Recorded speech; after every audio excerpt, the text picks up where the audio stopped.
하나님께서 부활절에 우리에게 주시는 말씀은 마가복음 16장 9절부터 18절까지의 말씀입니다.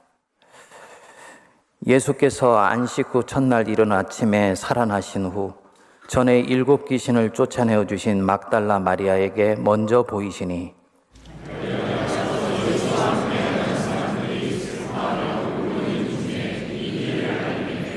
그들은 예수께서 살아나셨다는 것과 마리아에게 보이셨다는 것을 듣고도 믿지 아니하니라.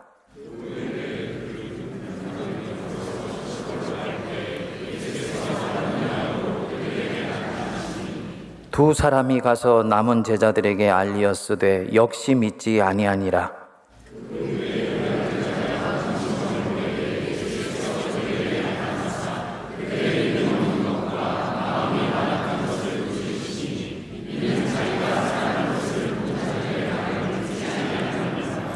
또 이르시되 너희는 온 천하에 다니며 만민에게 복음을 전파하라.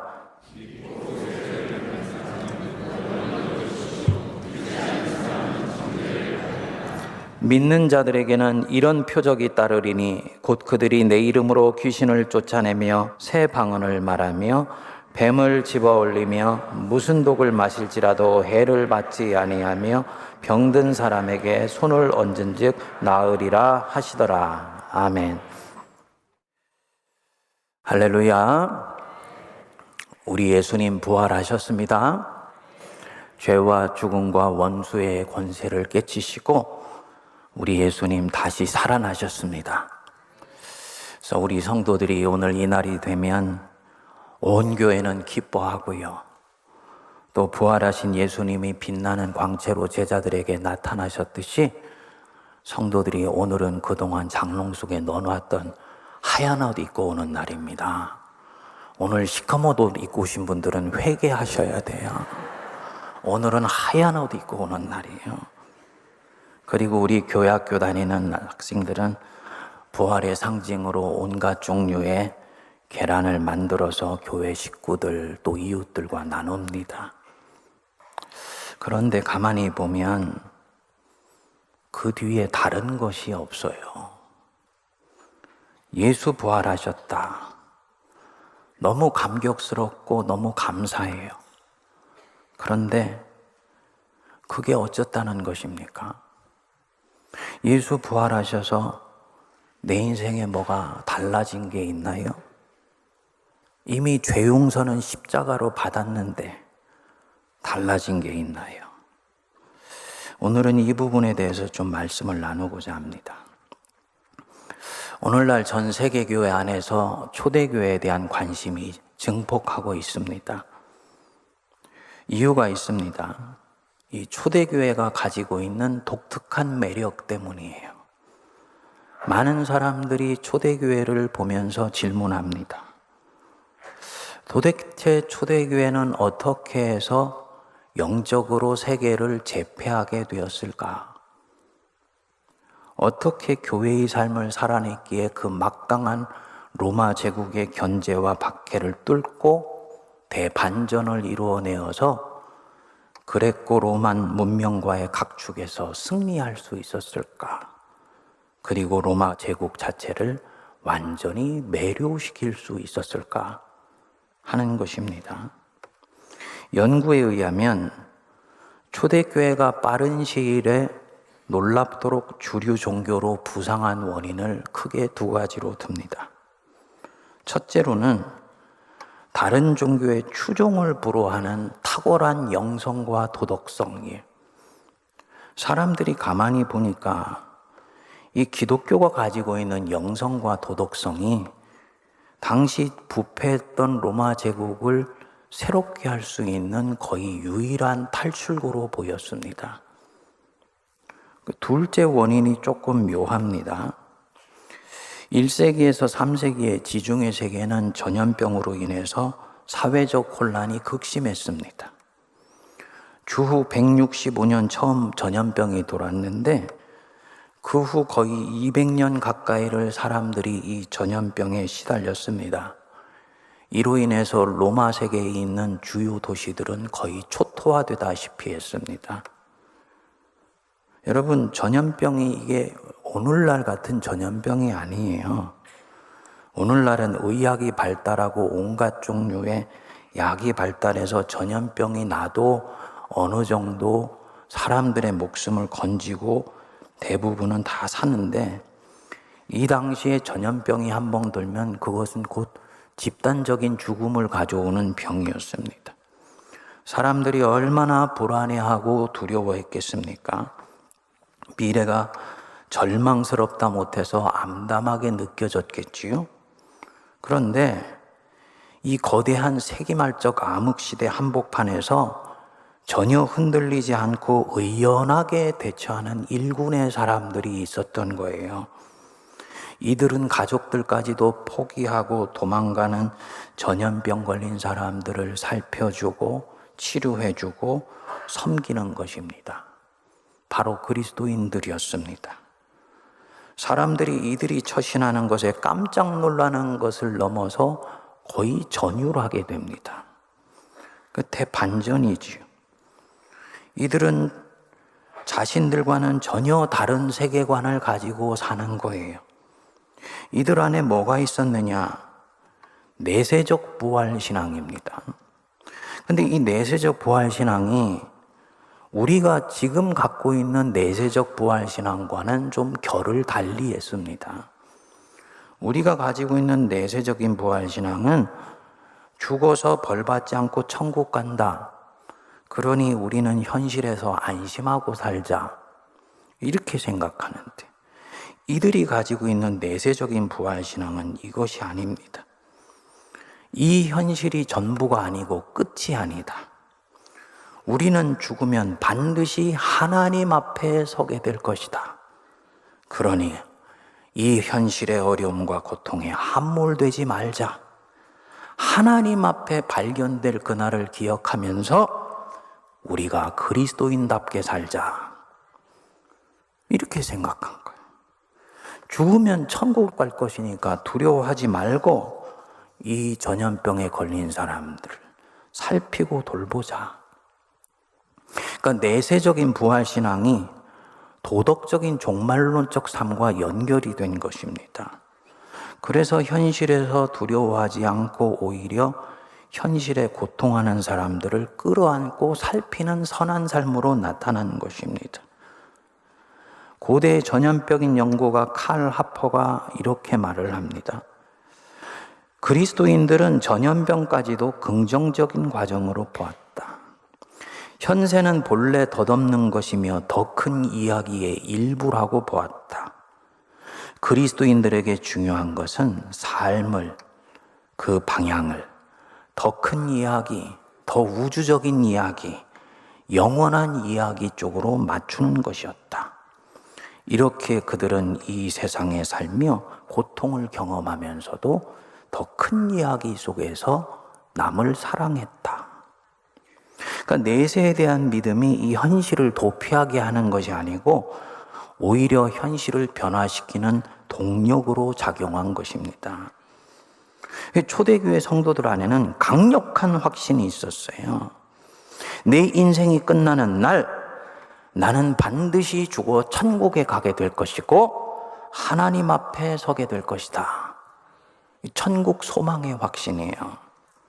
우리 성도님들도 이 천국 소망의 확신 가지고 계시죠? 이 소망을 가지면 어떻게 되냐? 세상의 잘못된 가치관에 자신을 오염시키지 않아요.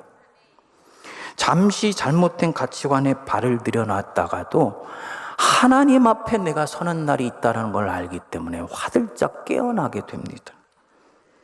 그렇기 때문에 생존에 대한 두려움 때문에 그리스도인다움을 포기하지 않습니다. 물론 우리는 연약하기 때문에 때때로 그릇된 가치관에 휘둘리기도 해요. 하지만 삶의 전반적인 큰 흐름은 진리를 흉패로 삼아서 사랑으로 모장해서 꾸준히 자기 삶을 주님을 향해서 밀어붙일 수 있는 것입니다. 이 영혼의 닷을 내세에 대한 소망에 깊이 뿌리 내렸기 때문에 엄청난 박해를 그 안에서 이겨내고 초국합니다. 그리고는 전염병에 시달리는 세상을 오히려 끌어안고 섬기는 거예요. 그 얼굴에 기쁨과 평안이 흘러 넘칩니다. 그러니까 이들을 보면 완전히 다른 세계에 사는 사람들이고 완전히 다른 인생관과 세계관과 우주관으로 무장한 채 살아가는 사람들로 보이지요. 안 믿는 이 그레코로만 세계 사람들이 너무나 이들이 이상하면서도 기이하고 매력적이니까 묻는 거예요. 도대체 당신들 속에 무엇이 있기 때문에 이렇게 살 수 있는 거요? 무엇이 당신들로 하여금 이런 놀라운 삶을 가능하게 합니까? 이 반전이에요. 박해를 하던 자들이 박해를 당하는 자들을 존경하고 있는 겁니다. 이들이 대답하지요. 그리스도 예수께서 우리를 위하여 죽으시고 마침내 부활하셨습니다. 그분이 세상을 이기셨습니다. 그렇기 때문에 우리가 그분을 믿으면 우리도 이 세상을 이깁니다. 당신들도 세상에 끌려다니지 않고 세상을 이기는 사람으로 살아갈 수 있습니다. 이 사람들이 이 얘기 듣고 자동적으로 반응합니다. 나도 그 그리스도 예수 소개해 주세요. 나도 그분 믿겠습니다.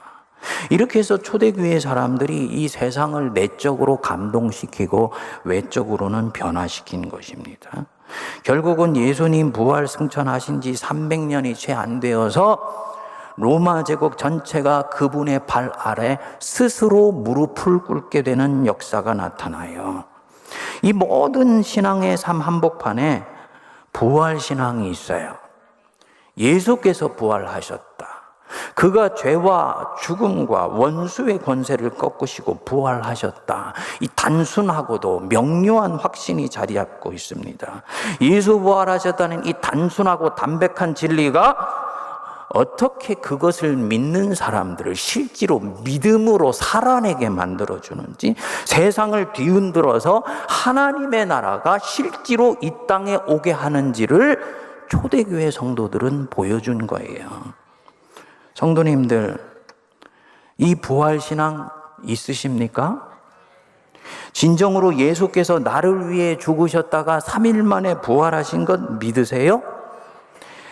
많은 성도들이요, 이 부활신앙을 믿지 않습니다. 세상 사람들은 과학적으로 맞지 않으니까 안 믿는 것 이해가 되는데, 제가 목회하면서 보니까 성도인데도 부활신앙을 안 믿어요. 제가 이렇게 얘기를 하면 여러분들 안에 반론이 나오지요. 목사님, 저 부활신앙을 믿습니다. 진정 예수님이 죽었다가 다시 살아나신 것을 믿습니다. 그런데요, 그 믿음, 진정한 믿음입니까? 아니면 믿어야 하기 때문에 믿는 것입니까?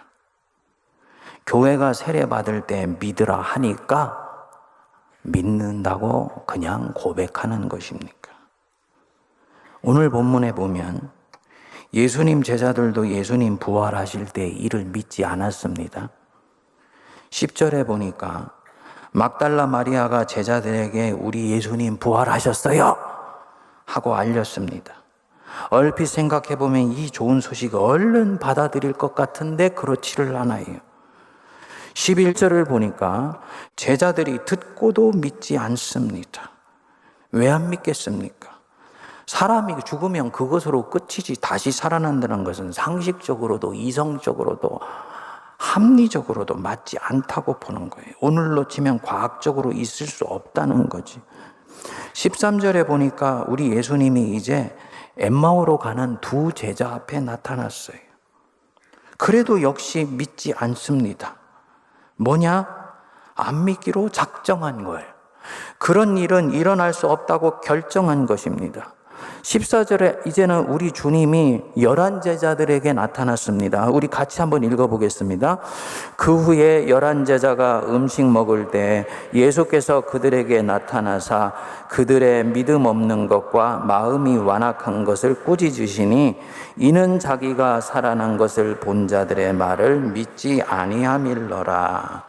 믿음이 없는 것, 헬라어로 아피스티스인데요, 그냥 믿음이 없는 것이 아니고 두 가지 뜻이 있습니다. 첫째로는 믿음을 적극적으로 거부하거나 배척하는 것.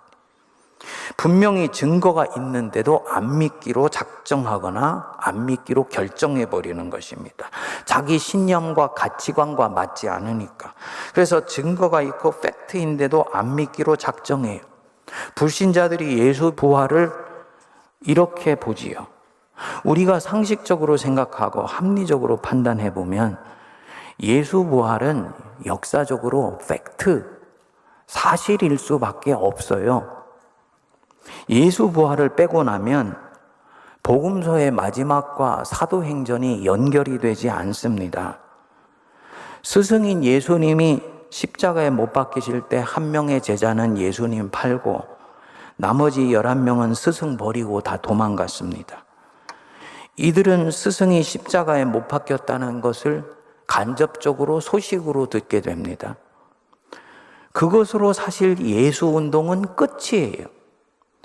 제자들은 스승 다 버리고 도망갔어요. 더 이상 승계가 일어나지를 않습니다. 제자들이 그 스승의 사상이나 정신을 전할 수 있는 능력도 의지도 없습니다. 그래서 스승 버리고 도망갔던 거예요. 그런데 이 제자들이 사도행전에 보면 자기들이 버리고 도망했던 스승을 주님이라고 목숨 걸고 전하기 시작해요. 그 서슬퍼런 예루살렘 유대인들 한복판에서 예수가 그리스도라고 전합니다. 그리고는 엄청난 박해와 핍박을 기꺼이 감수합니다. 나중에는 사도 요한 하나 빼고는 다 박해를 받아 죽습니다. 어떻게 여러분 이게 연결이 됩니까? 제가 조직사회학 공부할 때 보니까 이 조직사회학의 원리로 치면 예수 운동은 이미 예수님 죽을 때 끝이 났어요. 조직은 거기서 와해되어 버렸습니다. 그런데 이 조직이 다시 재형성되어서 교회로 태어난다? 이건 흩어졌던 조직을 다시 모으는 강력한 외적 힘이 이들에게 가해지지 않았다면 불가능한 일이에요. 거기다 죽을 때 버리고 도망했던 스승이 메시아라고 전한다? 이들이 실제로 뭔가를 보지 않았다면 이런 일은 절대로 일어날 수가 없습니다. 뭐냐? 죽은 줄 알았던 예수가 실제로 부활한 것을 이 제자들이 눈으로 목격했던 거예요. 그러니까 예수 부활은 팩트예요. 역사적인 사실입니다. 우리 주님 십자가에 죽으셨다가 실제로 부활하셨습니다. 둘째로 너희가 믿음이 없다. 이 아피스티스는 믿음이 아직 온전히 형성되지 않은 것을 말합니다. 믿음에는 세 가지 측면이 있어요. 지적 동의, 인격적 신뢰, 그리고 전인적 헌신이에요. 이 세 가지가 되었을 때 이 사람이 믿음이 있는 사람이야 라고 말을 합니다. 안타깝게도 교회 안에 예수 부활에 대해 이 믿음이 없는 경우가 많습니다. 지적으로는 동의해요. 나 예수님 부활했다고 믿습니다. 사실은 머리로 예수님 부활했다고 인정한다는 얘기예요. 인격적으로는 아직 그것을 신뢰하지 않아요. 그래서 이 부활절이 왔는데도 가슴이 뜨겁지를 않고 하나님을 생각하면서 마음에 감동이 없어요. 어떤 분들은 인격적으로 신뢰하는 데까지 갑니다. 그래서 예수 부활을 얘기하면 가슴이 뜨거워지기도 하고 눈물이 나기도 합니다. 그런데 이 부활을 현실로 살아내지는 않습니다. 초대교회 성도들은 부활을 현실로 살아냈어요. 부활이 사실이기에 이 부활을 기반으로 해서 일상을 살아가요. 예수 부활하셨지? 이것이 사실이기 때문에 하나님이 지금 내가 십자가를 지고 살아가는 이 삶도 때가 되었을 때는 반드시 부활시켜 주실 것을 믿습니다. 내 인생이 이대로 끝나지 않을 것이고 예수님이 당신 부활하셨듯이 반드시 부활시켜 주실 것을 믿어요. 당연히 이 사람은 낙심하거나 좌절하지 않습니다. 강철 같은 신뢰를 가지고 십자가를 이겨내고 견뎌내요. 이게 전인적인 헌신까지 간 믿음입니다. 예수님 나 위에 부활하셨지, 이게 내게 살아있는 현실이기 때문에 유혹에 쉽게 넘어가지 않습니다. 슬쩍 다른 사람 속여서 이윤 취하고 싶다가도 정신이 번쩍 들어요. 내가 부활해서 하나님 앞에 서는 날이 있다는 걸 내가 알기 때문입니다. 이 사람 부활을 지금 살고 있는 것입니다. 이 역사에 희망이 없어 보여요. 부활이 없는 현실로 보면 이 문명은 파멸을 향해 가고 있는 것 같아. 그런데 그게 아니라는 거예요. 예수님 부활하셨으니까. 이 부활이 진정으로 현실로 믿는다면 나는 절대로 희망을 놓치지 않아요. 내가 믿는 하나님은 없는 것을 있는 것으로 만드시며 죽은 자를 살려내시는 하나님이라는 걸 믿기 때문이에요. 그래서 아브라함처럼 바랄 수 없는 중에 바라고 믿을 수 없는 중에도 믿습니다. 이번 부활절을 기다리면서 하나님이 제게 준 선물이 하나 있습니다. 여러분, 목사로서 대단히 부끄러운데요.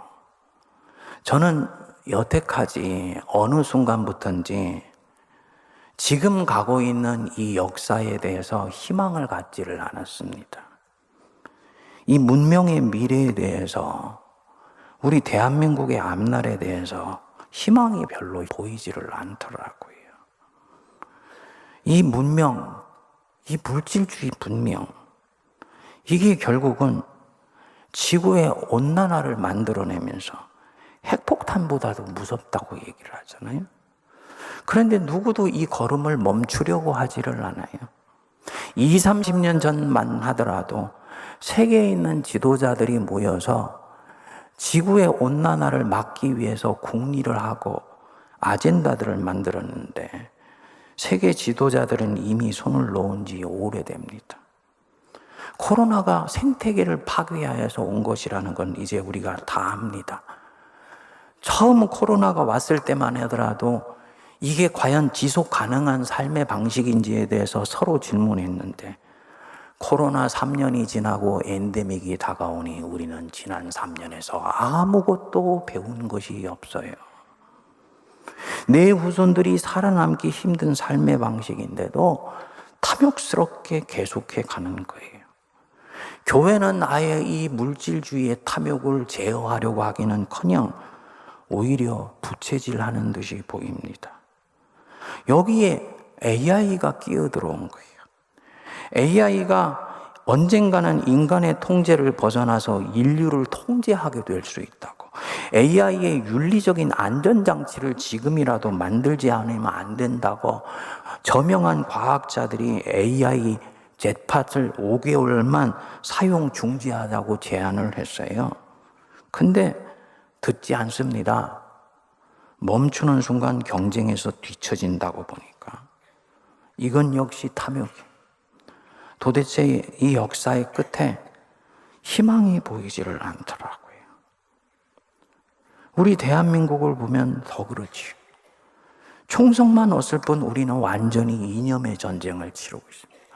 어떻게 같은 사실을 보고 너무나 다른 해석이 나옵니까? 저출산 고령화로 인해서 1년에 경북 영주시만한 도시가 5개, 6개가 사라져 가는데도 서로 싸우느라고 길을 찾지를 못합니다. 솔직히 얘기하면 역사에 소망이 없어 보이더라고요. 그런데 이번에 부활절 말씀을 준비하면서 제가 예수 부활을 진정으로 믿고 있지 않았구나 라는 것을 깨닫게 된 거예요.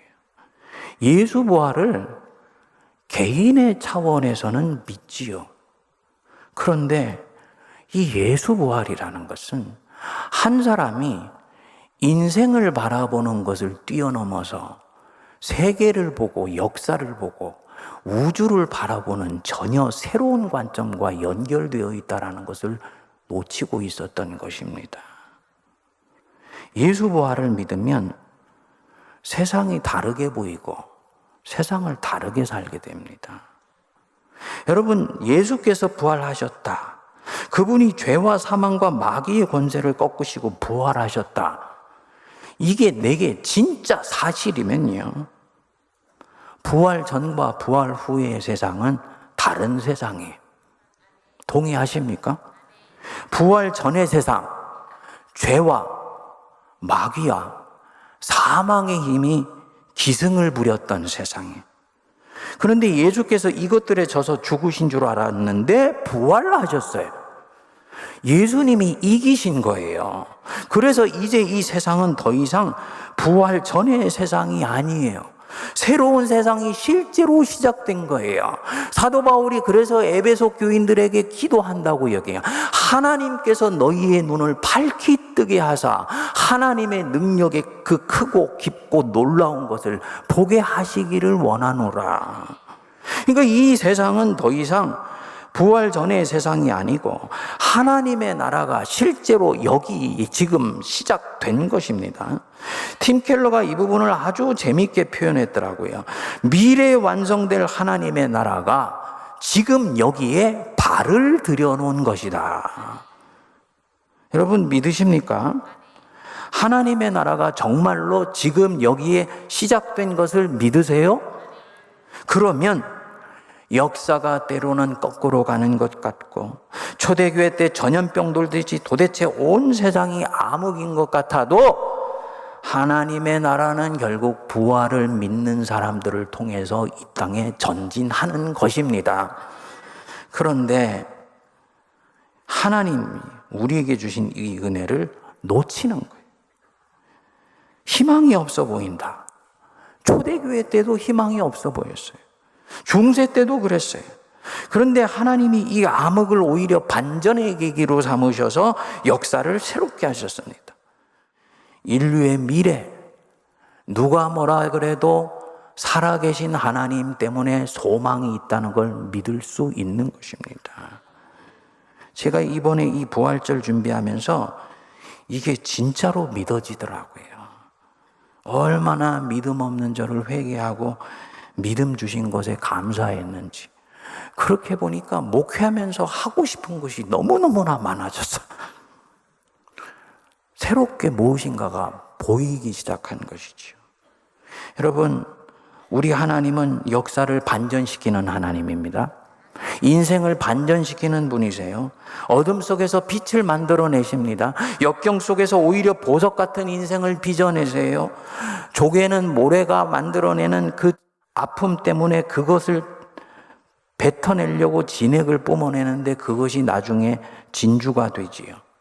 그 인생의 반전이에요. 우리 공동체에 있었던 좋은 이야기 하나 하고 마치겠습니다. 지지난주에 제가 예수 이름의 능력이라는 제목으로 설교를 하고 났을 때 집사님 한 분으로부터 카톡을 받았습니다.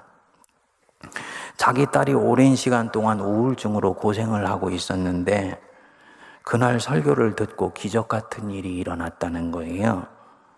따님이 그동안 방에서 나오지도 않고 교회도 나오지를 않다가 몇 주 전부터 교회를 나가봐야 되겠다 하는 마음을 품었대요. 그리고 지지난주 예배를 드리는데 예배 중에 그러더랍니다. 그렇게 울더래요. 끝나고 나서 너 도대체 무엇 때문에 울었니? 하고 물었더니 딸이 그러더랍니다. 엄마, 나도 하나님께 사랑받고 있는 것 같아. 목사님 설교 들으면서 내 인생이 이대로 우울증 앓으면서 끝나지 않을 것 같다는 소망이 생겼어. 이 엄마가 너무 기쁜 소식이니까 목사님께 전해드리고 싶다고 메시지를 보낸 거예요. 정말 그 메시지를 보는데 가슴이 터질 듯 기쁘더라고요. 예수님이 수가성의 여인이 당신 만나서 회심하고 난 뒤에 물동이를 버려두고 메시아를 만났다고 동네로 가죠. 주님이 그 뒷꼭지를 바라보셨어요. 때마침 제자들이 식량을 가지고 왔는데 주님이 배부르다 그러신 거예요. 누가 우리 주님께 식량을 드렸는가? 예수님이 말씀하셨죠. 나를 보내신 이의 뜻을 이루는 것이 나의 양식이니라.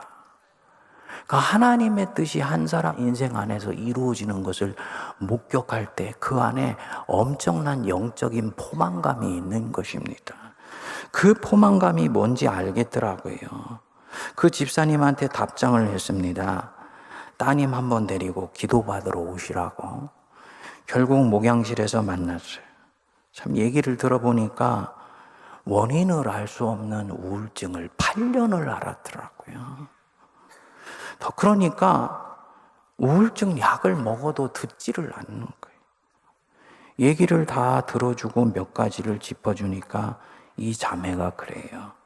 목사님, 이렇게 원인을 모르는 우울증으로 지난 몇 년간을 고생했는데 뜻이 있을지도 모른다는 생각이 처음으로 듭니다. 이번에 제가 공모전에 글을 하나 냈는데 제 아픔을 글로 써서 표현하고 싶다는 생각이 들었습니다. 제가 그때 조개가 진액으로 진주 빚어내는 얘기를 이 자매한테 해주었습니다. 잘 토닥여주고 기도하고 보냈는데 그 가는 자매 뒷꼭지를 보는데 소망이 생기더라고요. 정말 뜻이 있을지도 모르겠다. 뜻이 정말 있으시면 좋겠다. 나중에 이 자매가 사연과 함께 글을 보냈어요. 자기가 요즘 새로운 전환점에 서 있는 것을 느낀다고 보내준 글을 읽어보니까 정말 8년 이상을 어둠을 지나면서 자기 자신과 씨름했던 사람만이 쓸 수 있는 내면의 언어로 아주 보석처럼 글들이 엮여져 있더라고요. 하나님이 이 자매의 인생을 이렇게 해서 부활시키시는 것이구나. 저는 그렇게 하실 줄로 믿습니다. 어둠 속에서 빛으로 대반전의 시간이 다가오고 있는 거죠. 사랑하는 여러분, 우리 예수님 부활하셨습니다.